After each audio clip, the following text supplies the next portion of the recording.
पवित्र श्रीमद् भागवत गीता, पवित्र चारों वेद, पवित्र कुरान शरीफ, पवित्र बाइबल, पवित्र गुरु ग्रंथ साहिब, पवित्र कबीर साहिब की वाणी में छुपे हुए गूढ़ रहस्य अर्थात तत्व को जानने के लिए कृपया अवश्य सुनिए जगत गुरु तत्वदर्शी संत रामपाल जी महाराज के मंगल प्रवचन।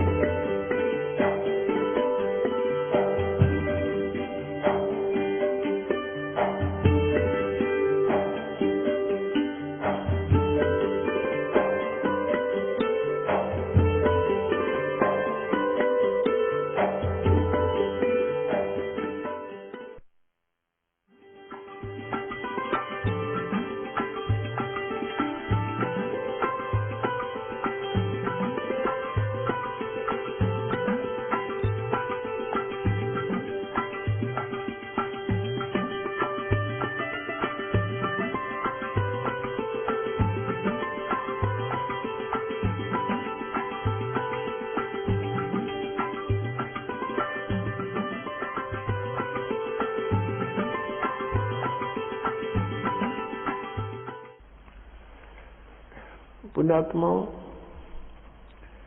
आपका सौभाग्य है कि आपको इस सत्संग सुनने को मिला।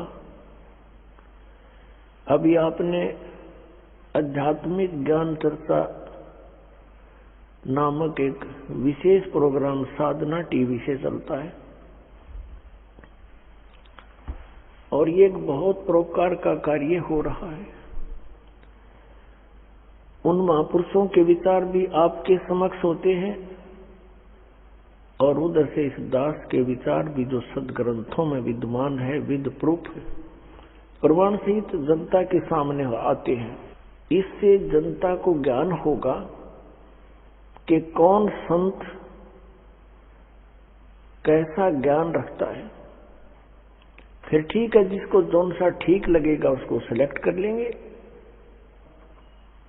श्री तुलसी साहेब जी, तुलसीदास जी जो मथुरा जय गुरुदेव के प्रमुख हैं, उनसे प्रश्न किया गया कि मोक्ष प्राप्त प्राणी सतलोक में भिन्न रहता है या ऐसे समा जाता है परमात्मा में जैसे बूंद समुद्र में। तो उन्होंने यही बताया कि वहां मोक्ष प्राप्त प्राणी अमर लोक में जाकर, सतलोक में जाकर अमर पद को प्राप्त होकर के ऐसे परमात्मा सतपुरुष में लीन हो जाती है जैसे जल की बूंद जल में समा जाती है। पुण्यात्माओं, इनको सतलोक का कख भी पता नहीं, क ख भी नहीं जानने इन लोगों को, और करोड़ों जीवों को मिसगाइड कर दिया, भ्रमित कर दिया।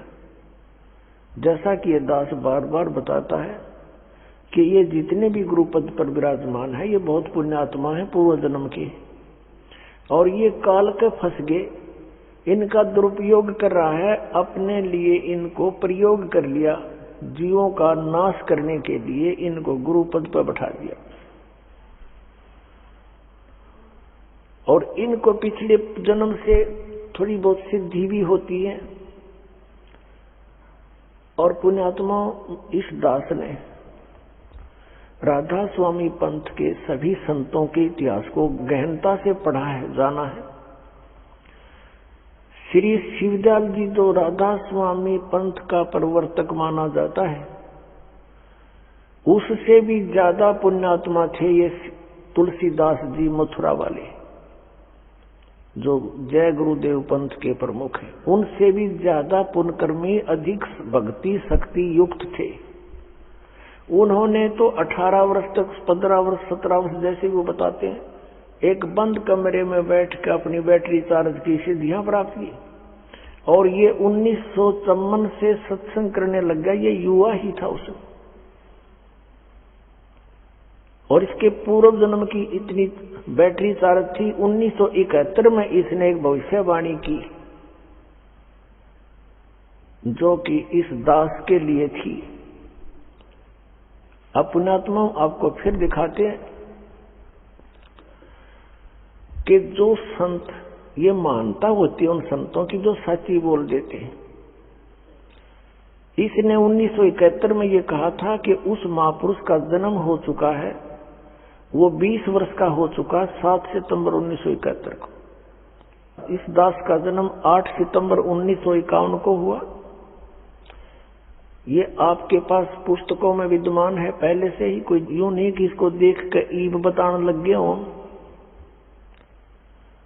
7 सितंबर 1971 को दास पूरा 20 वर्ष का हो गया। 8 सितंबर को 21वां वर्ष शुरू हो गया दास का। उसके विषय में इनकी दिव्य दृष्टि काम करे थी 1971 तक, और 40 साल के बाद आज उनकी दिव्य दृष्टि कति ब्लॉक होगी, क्योंकि वो जो सिद्धि शक्तियां थी, भक्ति थी, वो नष्ट होगी। किसी को आशीर्वाद दिया, किसी को किसी प्रकार से इसने भक्ति आगे की को ना, क्योंकि साधना ठीक नहीं थी। इनके मंत्र सभी काल के, 500 नाम काल के। तो जैसे पहले बैटरी चार्ज होती है इन्वर्टर की, वो सब काम करती है, भले ही उसके ऊपर चार्जर ना लगा रखा हो, और वो सब काम करती है। फिर धीरे धीरे बैटरी डाउन हो जाती है और एकदम इन्वर्टर काम करना बंद हो जाता है। कभी झपके मारे, कभी आवे, कभी जा, और फिर कति बंद हो जाता है। आज इस जय गुरुदेव पंथ के प्रमुख श्री तुलसी साहिब की वो सतिथि हो चुकी है। आज इसको कख पता नहीं, और 1971 में इसकी दिव्य दृष्टि काम करे थी। इसने क्या बताया है, देखो इसकी महानता है। अपने से अन्य की बड़ाई बड़ा व्यक्ति कर सकता है, सच्चाई वही बोल सकता है। ये महान आत्मा थे, लेकिन अब ये -0 हो चुके हैं आज के दिन, क्योंकि आगे भक्ति इनकी शास्त्र अनुकूल नहीं, 2 अक्षर का नाम नहीं जिससे कुछ लाभ मिलना था। ये 500 नाम काल के जाप करते हैं और औरों को भी दे रहे हैं, और करोड़ों शिष्य बना करके अपने सिर पे इन्होंने बाहर रख लिया। इनको मिसगाइड करने का महा अपराध कर लिया इस महापुरुष ने। ये और इसको महा कष्टदायक होगा आगे जाकर के। 1971 में इन्होंने क्या भविष्यवाणी की, आपके रूबरू कराते हैं। एक पुस्तक है जय गुरुदेव की अमरवाणी, इन्हीं की छापी हुई है, देखिएगा। जय गुरुदेव की अमरवाणी भाग 2। हरिओम मंदिर का लटकटवा दिया इसने, करोड़ों रुपये, अरबों रुपये लगा दिए इसमें। बताइए क्या काम आओगे इसका मेरे पास है। ये है ये महाराज, इनके हाथ गल चुके हैं अभी, पैरों में भी डिफेक्ट हो गया बेचारे का, क्योंकि सत साधना मिली नहीं। पुण्यात्मा थे, भगवान के लिए निकले थे। ये कहां से प्रकाशक कौन है, दिव्या शर्मा, 88 साकेत कॉलोनी, मथुरा उत्तर प्रदेश। मुद्रक है अर्जेंट प्रिंटर्स, पुराना बस स्टैंड, मथुरा उत्तर प्रदेश। अब देखिएगा इसके 50 पृष्ठ आपको दिखाते हैं। ये 50 पृष्ठ है। शाकाहारी पत्रिका 7 सितंबर 1971 को इसने अपनी स्टेटमेंट दी है। इस पत्रिका में यह छपी थी, उसमें से संग्रह करके पुस्तक बनवाई है। 7 सितंबर 1971 को ये क्या कह रहे हैं कि वो महापुरुष 20 वर्ष का हो चुका है। दास का जन्म 8 सितंबर 1951 को हुआ, तो 7 सितंबर 1971 को ये दास रामपाल दास 20 वर्ष का हो चुका था। 8 सितंबर को 21वां वर्ष शुरू हो जाता है। इन्होंने क्या कहा है यहां से देखिएगा। ये है, ये यहां से हम यहां से पढ़ेंगे अपने मतलब की। इसके अंदर जो लिखा है वह अवतार जिसकी लोग प्रतीक्षा कर रहे हैं 20 वर्ष का हो चुका है। कब? 7 सितंबर 1971 को। और यदि उसका पता बता दूं तो लोग पीछे पड़ जाएंगे। अभी ऊपर से आदेश बताने के लिए नहीं हो रहा है। मैं समय का इंतजार कर रहा हूं और सभी महात्माओं ने समय का इंतजार किया है। समय आते ही सबको सब कुछ मालूम हो जाएगा। 7 सितंबर 1971 को। अब 59 पृष्ठ पर देखो।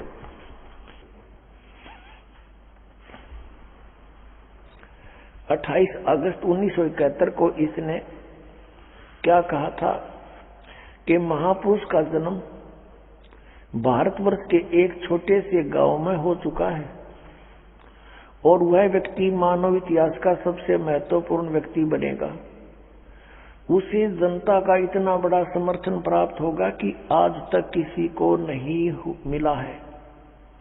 वह महापुरुष नए सिरे से विधान को बनाएगा और वह विश्व के संपूर्ण देशों पर लागू होगा। उसका एक झंडा होगा, उसकी एक भाषा होगी। पुण्यात्मा, यदि इनकी दिव्य दृष्टि काम कर रही होती जो 1971 में करे थी, तो आज ये बता देते कि वो 20 वर्ष वाला व्यक्ति बरवाला में बैठा है, जाओ बच्चों नाम ले लो, कल्याण करवा लो और मैं भी आ रहा हूं। और पुण्यात्माओं, इसके हित में है यदि ये महापुरुष सच्चा है और इसने अपनी इस स्टेटमेंट की याद आ जावा 1971 वाले की, तो ये कम से कम अब इसकी दिव्य दृष्टि तो काम कर नहीं रही, कम से कम उसके ऊपर पुनर्विचार करके अपना पाप मुक्त हो सकता है। सब अनुयायियों को कह दे कि भाई जाओ वहां से दीक्षा ले लो। और इसने भी चाहिए, अब इसके पल्ला कुछ नहीं है। शिवदयाल जी भूत बन गए, इनकी क्या स्थिति होगी? तो दास का उद्देश्य इस दास को अपना दास समझ का आ जाए। सभी महापुरुष संत जितने हैं ये भगवान के लिए ही तो घर छोड़ा इन्होंने, परमात्मा के पाने के लिए इन्होंने ट्राई की, फिर इनको गुरुपद दे दिया, लेकिन वो नकली माल था सारा। तो इसमें मान बढ़ाई की बात नहीं होती। और संत प्रेस्टेज इशू नहीं बनाया करते, परमात्मा को इशू बनाया जाता है। आत्म कल्याण इशू होना चाहिए।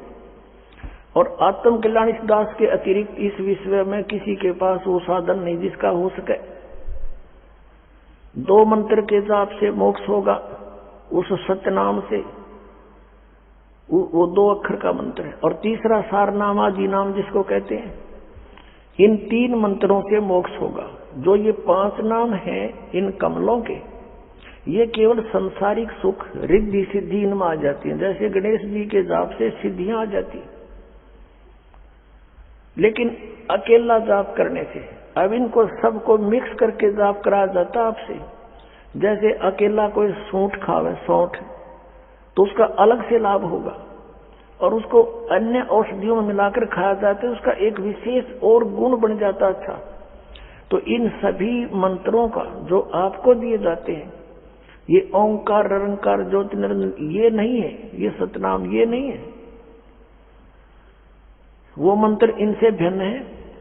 और ये 2 अक्षर का मंत्र, इसमें एक ओम मंत्र है, एक तत् है और एक सार नाम है। धर्मदास तो 1,00,000 दुहाई, ये सार नाम की दबार न जाई। अब इस सतनाम के जाप से मोक्ष होगा। अब इनके सामने एक समस्या और आवेगी। जैसे तुलसीदास जी पुण्यात्मा है, लगभग ये 80 वर्ष से ऊपर इनकी आयु हो चुकी होगी, 90 भी होगी। अब ये सोचेंगे कि हमने इतने वर्ष तक साधना की, उसका क्या बनेगा? यही प्रश्न स्वामी रामानंद जी ने परमेश्वर कबीर जी के सामने रखा था कि हे बच्चा, वैसे तो परमात्मा को पहचान लिया था उन्होंने, फिर भी मालिक के आदेश से वो कह रहे थे कि आप मुझे एज ए शिष्य ट्रीट करना। आदेश मानकर परमात्मा का वो रामानंद जी कह रहे हैं कि हे बच्चा, आपको मैंने पहचान लिया, आपके सचखंड सतलोक को मैंने देख लिया। ब्रह्मा विष्णु महेश की स्थिति से ये दास खूब परिचित हो गया, ये पूर्ण परमात्मा नहीं है, मोक्षदायक नहीं।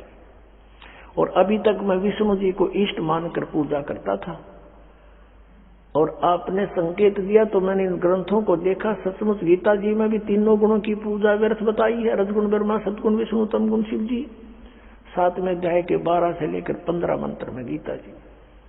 लेकिन एक शंका